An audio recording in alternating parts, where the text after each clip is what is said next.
Hey guys, it's been a little while since my last upload, and I know at this point it's like a running gag of, oh look, Gary hasn't uploaded a video, but this time, there was something that has very much impacted me and my wife Emily. And, before resuming normal videos, especially with this being a new year at the time of this recording, I would just like to, let you guys know what happened and, let the world know that this was real. So, in August of 2025, my wife Emily had became pregnant. We weren't trying. It was just one of those ordinary events as a couple where you go to the store and you get a pregnancy test just in case. And two pregnancy tests later, we found out we were pregnant and a little bit along as well. Fast forward about another month or so, and we find out that our baby had what was called a congenital hernia. It wasn't hereditary, um, but basically, there was an opening in their chest cavity that was letting other organs of their body into the chest where they shouldn't be. So at this current stage, um, their stomach had gone up into their chest, right around where their heart, lungs would be. And the doctor told us that it was something that wasn't really to be worried about, and it was something that we would just need to keep an eye on. Fast forward to about mid mid November, we end of October, early November, we're getting ready to go on a cruise and for our late honeymoon. So we have one more appointment with the doctor before we go on our trip. They take some amniotic fluid from my wife and say, okay, hey, we're gonna go ahead and test this, but same thing, baby looks okay, heartbeat's fine, everything looks good, and we'll touch base with you, at your next appointment in a few weeks. So we're like, okay, great. So we go on the cruise, obviously do cruise safe things, especially with the pregnant woman. So no need to worry, y'all. And we get back, and I'd say it was a couple or a few weeks later. I'm not really good with the exact dates, but I'm sitting at work and I get a call. And, with Emily being pregnant, usually when I get a phone call, it means, she needs me or, God forbid, it's something bad. So, of course, I step away and I answer the call at work. And it was the one thing that I thought I would never hear in a million years. Emily had told me that they did an ultrasound on the baby and that the baby had no heartbeat. So the baby was no longer with us. And according to the doctor's calculations,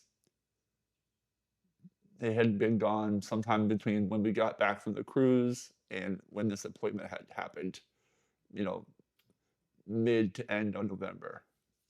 And of course, I didn't know what to say, and I felt absolutely horrible and I felt so bad for Emily.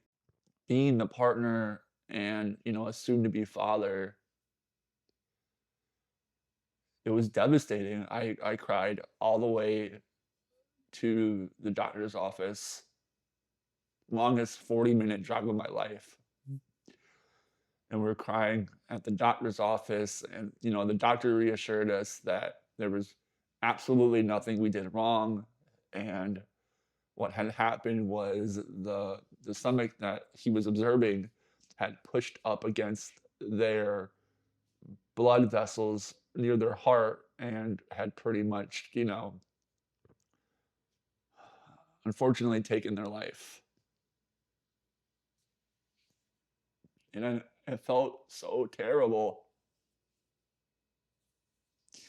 to hear that my child had suffered and then had been gone for quite some time.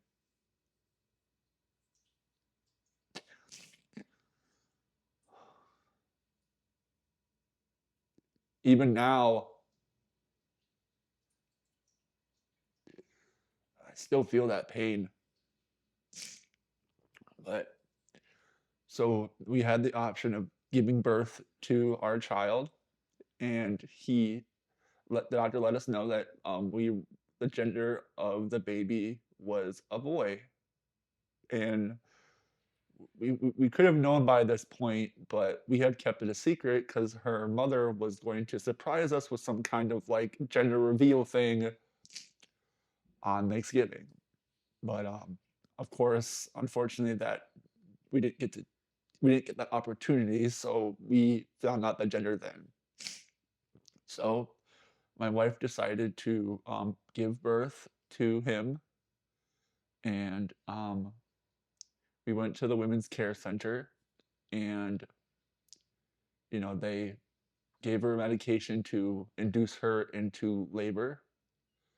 And at um, 7:12 a.m. on November 21st, 2025, our stillborn son Mylo was born.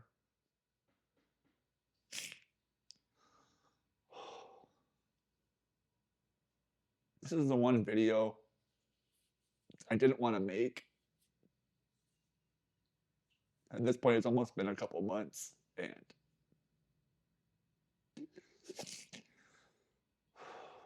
sorry, I apologize if I cry throughout this video. It's been a very hard video to even fathom. So we gave birth to our son, and he was beautiful. He was beautiful in every way, shape, or form. And me and Emily thought it was funny that he had her nose because we were debating it throughout the pregnancy and what facial features or body, whatever that they were going to have. And he had his mother's cute nose, and he had his dad's very long stick man like fingers. He was beautiful then, and he would have been even more beautiful at full term. We got a chance to hold him, and my mother, her mother, and her sister, and her mom's partner was there with us to support us at that time. We got lots of time to hold him, for my wife to have skin to skin. Unfortunately, I can't show any pictures of him on this platform, but to the few people that are watching that know us personally, we've shared those photos with them. It was difficult, holding him and seeing him in that state and knowing that even as a new parent, you couldn't do anything. I couldn't do anything. My wife couldn't do anything to prevent what occurred. And even now, it still destroys me. Even today, I wish that I could go to the afterlife and take his soul and trade it for mine. It just hurts. It's an unimaginable pain that I wouldn't wish on my greatest enemy.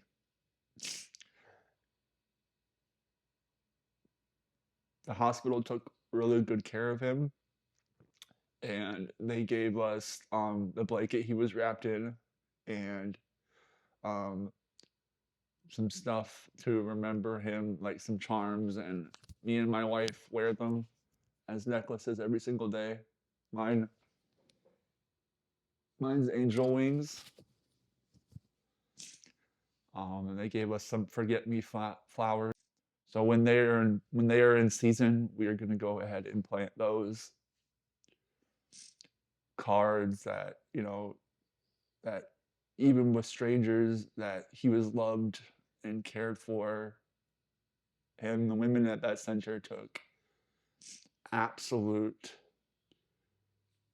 good care of him and were so precious with him and made Emily feel so heard and loved and cared for. They held her hand in the OR. They were snapping at the male staff for not being there. So, the women there at that, I'm not going to say the hospital because obviously I don't want to, dox myself, but just, for those women out there at any women's care, you guys do so much for these women. And from the bottom of my heart, I appreciate every single one of you. And my wife appreciates you as well. You guys made her time in the OR, her time in the um, postpartum unit so much easier, as easier as it could be.